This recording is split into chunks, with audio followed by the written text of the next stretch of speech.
Hello IGNOU students, आज के इस वीडियो में हम देखेंगे MSO 03 का सैम्पल क्वेश्चन आंसर पीडीएफ। इसे आप इंपॉर्टेंट क्वेश्चन आंसर पीडीएफ कह सकते हैं या फिर गैस पेपर भी कह सकते हैं। ये पीडीएफ आपको प्रॉपर सॉल्व प्रोवाइड करवाया जा रहा है और ये हिंदी मीडियम के स्टूडेंट्स के लिए है। तो जिनका भी इस सब्जेक्ट कोड का एग्जाम होना हो, इस वीडियो को ध्यानपूर्वक देखें। ये पीडीएफ लास्ट टाइम स्टडी करके पास होने वाले स्टूडेंट्स के लिए बहुत ज़्यादा यूजफुल होगा। बहुत सारे स्टूडेंट्स को इग्नू की तरफ से बुक्स टाइमली नहीं मिल पाती या आप जॉब्स में बिजी रहते हैं, जिसकी वजह से आप अपनी स्टडी को प्रॉपर टाइम नहीं दे पाते। तो इस पीडीएफ से लास्ट टाइम स्टडी करके आप अपने एग्जाम में अच्छे से पास हो सकते हैं। यहाँ पे इस क्वेश्चंस के साथ साथ हम सॉल्यूशन को भी दिखाएंगे आपके लिए, ताकि आप चाहें तो इसका स्क्रीनशॉट ले लें या वीडियो को एनालाइज करने के बाद आप चाहें तो इसके पीडीएफ को भी परचेज कर सकते हैं। पीडीएफ परचेज करने के लिए वीडियो के डिस्क्रिप्शन और यहाँ स्क्रीन पे आपको हमारा व्हाट्सएप कॉन्टैक्ट नंबर दे दिया गया है। तो चलिए अब एक एक करके क्वेश्चन और उनके सॉल्यूशंस को देखते हैं। तो देखिए, सबसे पहला क्वेश्चन आपसे एग्जाम में कुछ इस प्रकार से पूछा जा सकता है कि सामाजिक विकास क्या है, यह आर्थिक विकास से कैसे संबंधित है।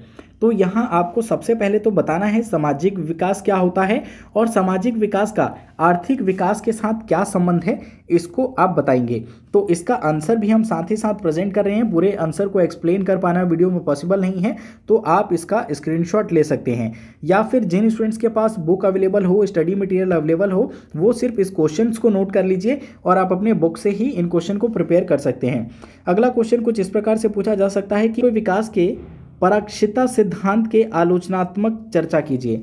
ठीक है, तो अल्प विकास के पारक्षिकता सिद्धांत क्या होता है, उसका आलोचनात्मक आपको यहाँ पे चर्चा करनी है। तो इसे भी आप ध्यानपूर्वक देख सकते हैं। इस क्वेश्चंस को विद सॉल्यूशन हम यहाँ प्रेजेंट कर रहे हैं और आपको ये बताते चले, इस सैम्पल पेपर में 3 सेट अवेलेबल है, यानी नंबर ऑफ क्वेश्चंस की बात करें तो अराउंड 30 क्वेश्चंस आपको सॉल्व मिलेंगे, विद आंसर मिलेंगे। तो इतना आपके एग्जाम की प्रिपरेशन के लिए काफ़ी होगा। लास्ट टाइम स्टडी वालों के लिए तो ये बहुत ज़्यादा यूजफुल हो सकता है।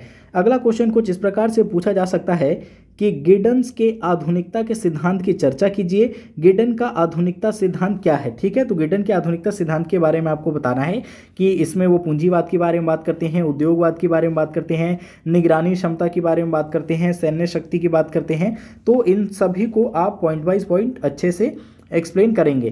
क्वेश्चन नंबर 4 हो सकता है आपका कि विकास के वृद्धि उन्मुख सिद्धांतों की आलोचना कीजिए। फ्रेंड्स, आपको हम ये भी बताते चले कि देखिए, इग्नू का जो आपका सिलेबस है बहुत ज़्यादा ब्रॉड होता है। तो यहाँ हम इस पीडीएफ के जरिए ये आपको श्योरिटी नहीं देते, ये 100% कन्फर्म नहीं कहा जा सकता कि सारे ही क्वेश्चन इस पीडीएफ से ही बनेंगे।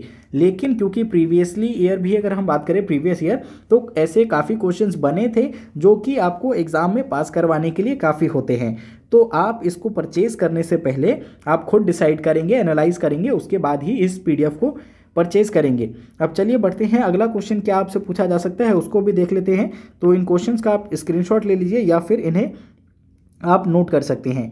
आप नोट कर लीजिए इनको और अपने बुक से या स्टडी मटेरियल जो भी आपके पास अवेलेबल हो उसकी हेल्प आप ले सकते हैं। अगला क्वेश्चन इस प्रकार से हो सकता है कि पारिस्थितिकी और पर्यावरण पर विकास के क्या परिणाम है। पारिस्थितिकी और पर्यावरण पर विकास का क्या परिणाम निकलता है, इसके बारे में आपको बताना है। तो इस पीडीएफ को ध्यानपूर्वक देखें। क्वेश्चन नंबर 6 है आपका, भारत में जनसंख्या समस्या पर आधारित दृष्टिकोण की जांच कीजिए। तो भारत में जनसंख्या से कौन कौन सी समस्याएं उत्पन्न हो रही है उसके बारे में एक्सप्लेन कर सकते हैं आप। इसको तो बिल्कुल ही नॉर्मल क्वेश्चन है, ये आप खुद से भी इसे बनाकर आंसर प्रेजेंट कर पाएंगे। अब इस पीडीएफ को ध्यानपूर्वक देखिए, हमारे चैनल को सब्सक्राइब कर दीजिएगा। Thanks for watching.